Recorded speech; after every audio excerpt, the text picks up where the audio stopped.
Devrait se prolonger en France dès lundi, une population est de plus en plus inquiète, les personnes handicapées et plus particulièrement les enfants. Parmi les 300 000 mineurs souffrant de handicap dans notre pays, plus de la moitié a besoin de soins spécialisés quasi quotidiens.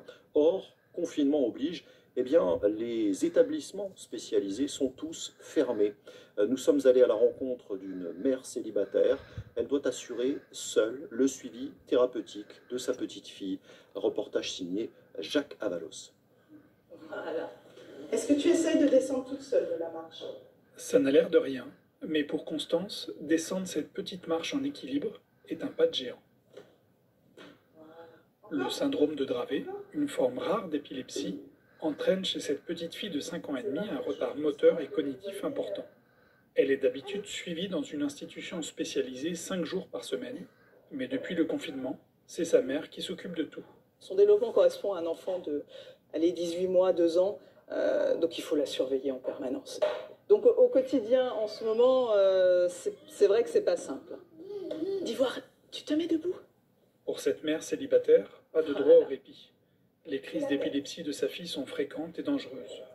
Et pour stimuler son développement, elle a aménagé son salon en salle de psychomotricité improvisée. Je mets des ventouses un peu partout sur la vitre, à différentes hauteurs, pour l'inciter à se mettre dans différentes positions, à se baisser, surtout à se relever.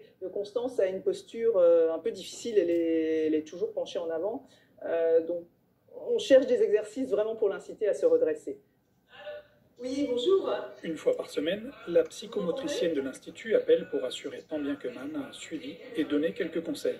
Il me disait peut-être de mettre en place un petit planning avec des objets qui lui disent un peu les différents temps de la journée. Non, mais c'est une très bonne idée, ça, le planning. Et puis on continuera à se parler une fois par semaine, comme ça, en essayant d'avancer ensemble. Oui, pendant combien de semaines, on ne sait pas. J'espère. Elle veut me faire un bisou. C'est gentil.